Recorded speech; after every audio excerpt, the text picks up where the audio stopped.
Hey folks, welcome to the channel, and in this case, I'd like to talk about aspirin in your first aid kit as part of your EDC. Before I go on, let me just clarify this, especially for this video. I'm not a doctor, I'm not a cardiologist, not a surgeon, and you should go by the advice of your doctor. I'm just looking up information and trying to find things that are useful for extreme cases, extreme situations, right? So that being said, let's get into this. So in terms of why aspirin, I think is an obvious thing to have in your EDC is because the main cause of death, one of the, well, I think it's it's going to be cardiovascular diseases, it's going to be strokes, it's going to be heart attacks. I think that heart attack is number one, stroke is number three, but come on, it is by far one of the most common causes of death before your life expectancy is reached. You're going to be someone that goes, and there you go. So because of this, I'm just shocked by so many people obviously talking about having tourniquets and having self-defense tools, which is all great and good, and we talk about all the time. But the humble little aspirin is by far the thing that is most likely, statistically speaking, to save someone's life. Now, we need to talk about a couple things here. If it's a stroke or if it's a heart attack. So it's blood not reaching your brain or blood not reaching your heart, two different things. And then what kind of use for this aspirin are we talking about? Because there's the therapeutical use of taking one little aspirin, one of the baby aspirins each day, or there's this thing which is one of the bigger, like 300 milligram aspirin that you take when it's just an emergency right there. So let's go little by little here. Let's clarify based on what doctors, and yeah, these are guys that actually do. This guy, I think he's a cardiologist, I believe, and he's explaining that yes, without any doubt whatsoever, for people that have suffered both strokes and heart attacks, it is fairly common that their doctors recommend a baby aspirin each day. If you had a stroke or if you had a heart attack, it's usually the case that the doctor will recommend one of those every single day. Why? Well, because it thins blood and it makes it just flow better, and this, after so many years, and keep in mind, aspirin is one of the oldest medications we've had, and it's one of the most tested ones, one of the safest ones too. And we know pretty well how aspirin works. And yes, beyond any doubt, people that had heart conditions, had strokes before, usually they will, and of course there may be cases in which it's not recommended, but in general it is. Now, he also makes a great point of, what about if I've never had any problems? Should I just take one in case? It used to be a while back that doctors would say, yeah, sure, why not? It's a baby aspirin, take it every single day. After a while, research did pop up that showed that the small advantage for a healthy person that did not have any prior condition, the small advantage did exist of taking a baby aspirin. Yes, it would improve your survival rate by a very small margin if you took every single day a baby aspirin.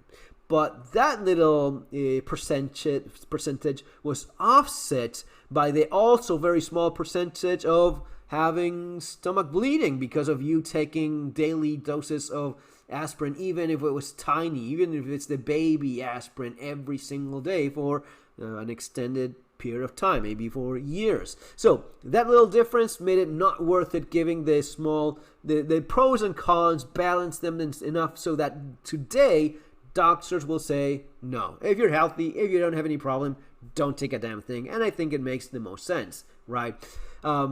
Now, what is it that happens when you have a heart attack? What is it that happens when you have a stroke? Well, again, it's going to be depending on what is causing that, and you want to make sure that you have a couple things right here. If it's a heart attack, if you feel like an elephant, stepping on your chest, like an enormous pressure or pain, or you're radiating pain, and you have no doubt that something is very wrong. Actor Antonio Banderas had a nice interview where he explained that this happened to him, and the day before he had like a headache, and his partner, wife or girlfriend or whatever it is, bought for him aspirin. He asked her to get aspirin from a store, and she bought aspirin, and the following day he had a heart attack. He had the aspirin, took one, and he was just fine. And doctor said that it was because of the aspirin that it was not as bad as it could have been. And this is all, statistically speaking, very well addressed at this point, that yes, if you have a heart attack, there's no doubt that you want to take an aspirin if you have a heart attack, right? But if it's bleeding, well, statistically speaking, it is a lot more likely it will do a lot more good than damage for a heart. What about strokes, though? If it's a stroke, if it's in your...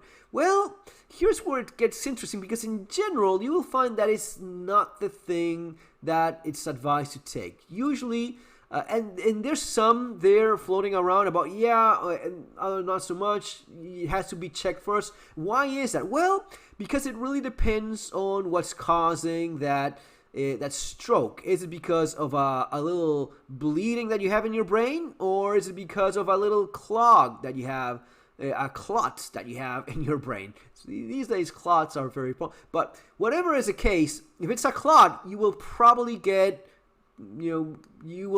be giving an aspirin. If it's a clot, it's likely a case. If it's bleeding, well, probably not, because you don't want to take aspirin that thins your blood when you have bleeding inside your skull. Makes perfect sense. Now, having said that, again, statistically speaking, the hemorrhagic strokes are about 13%. So that leaves a pretty large margin of that not being bleeding. So if it's that other, 87% of a clot in your brain, in which case you would want to have an aspirin so as to have blood flow better and have not that much more damage done, you probably want to, take it, and you probably will be giving that. Now, the difference is that if your heart is failing and you're dying right there, the aspirin, you're going to be rolling your dice. No doubt, you want to take that aspirin. Now, if it's a stroke, and what are the signs? We talk about in the heart attack, which is an elephant stepping on your chest, a lot of pain, radiating, but it's pretty clearly around this area, right? You don't have to be a doctor to figure that out. Now, if it's a stroke, what are the signs? It's going to be your half of your face kind of melting. You cannot smile and have movement on.